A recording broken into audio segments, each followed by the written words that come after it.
I would ask that the quorum call be vitiated, please. Without objection. Thank you. Mr. President, this week is National Police Week. It is an opportunity to show our gratitude to the men and women in blue who risk their lives every day for our safety, as well as honor those who've lost their lives in the line of duty.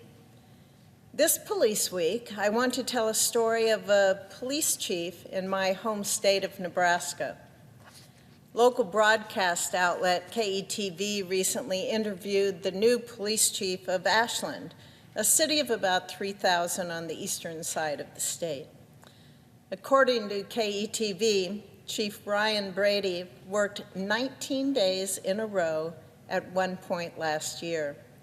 He logged over 170 hours in a 2-week period. Chief Brady clocked more than 800 overtime hours last year, but he's on salary, so he's not paid for any of it. I am amazed at Chief Brady's dedication to the job. He works day shifts, night shifts, and picks up his partner shifts when they get sick. But why does he have to do all that work? Why does he have to do so much? Well, because his department has encountered a staffing crisis. Between retirements and trouble recruiting, the Ashland Police Department has dwindled down to only a handful of officers. Chief Brady told KETV, quote, "Somebody's got to work, so the buck stops here. So you know, if no one else can work, I work," end quote. I've spoken with police officers and sheriffs all over my state, and I can tell you this is not a problem that's unique to Ashland. No, it's not even a problem unique to Nebraska.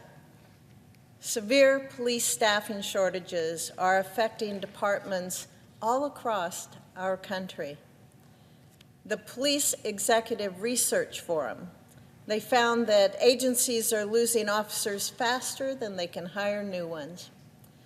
There were 47% more resignations in 2022 than 2019, in addition to 19% more retirements over the same time period.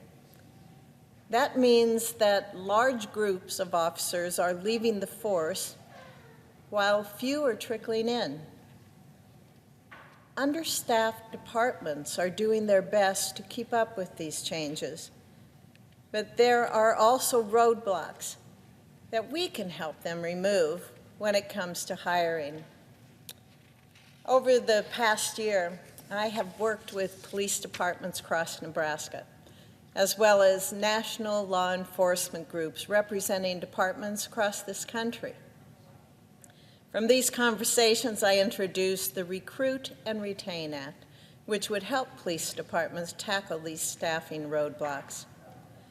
This bipartisan bill would boost officer recruitment opportunities through the Justice Department's Community-Oriented Policing Services hiring grants. These grants can keep departments afloat, but recruitment expenses like background checks, psychological evaluations, and other tests are not currently included in the eligible expenses. So this bill would allow COPS grants to cover these specific costs and make it easier to onboard new officers. Reducing the cost of hiring, that would go a long way in helping law enforcement raise staffing levels. My bill would also establish the Pipeline Partnership Program, a new initiative aimed at fostering youth interest in law enforcement careers. Departments and local schools would work together to launch mentorship opportunities, job fairs, and other activities that give young people better insight into law enforcement work. This program would bolster community relationships. It would help to open up stronger local hiring pipeline for police departments too. Finally, the bill would direct the Government Accountability Office to study both the causes of this latest recruitment and retention challenge, as well as the effects they have on public safety.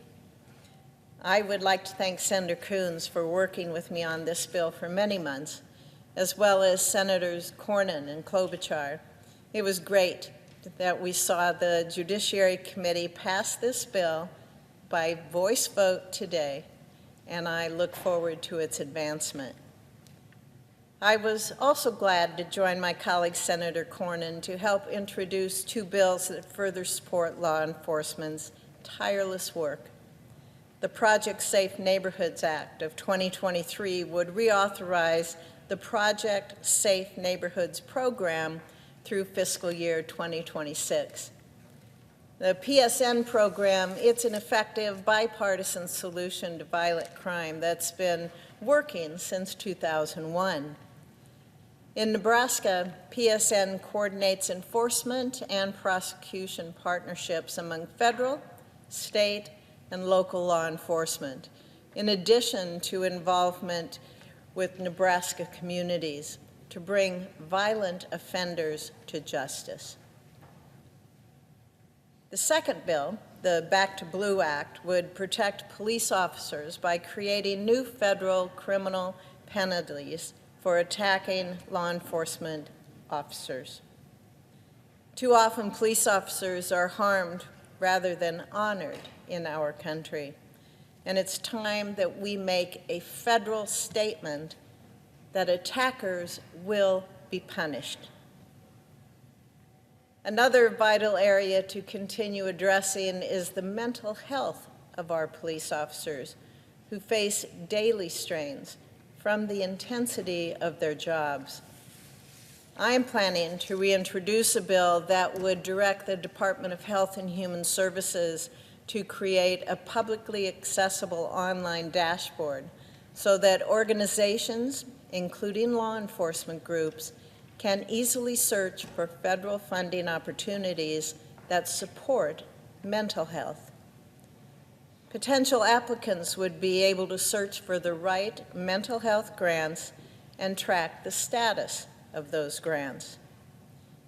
This bill could truly be a lifeline to officers reeling from staffing issues or difficult cases. In his interview, Ashland Police Chief Brady said, quote, "I love this community. The hours I'm putting in are because of my care for the people," unquote. That dedication, that is what we honor during National Police Week. But let's not leave our appreciation for our selfless, hardworking police officers behind on Saturday when Police Week ends. I urge my colleagues to continue backing the blue throughout the year, and especially to pass these very critical bills. Thank you, Mr. President. I yield the floor. I would suggest the absence of a quorum.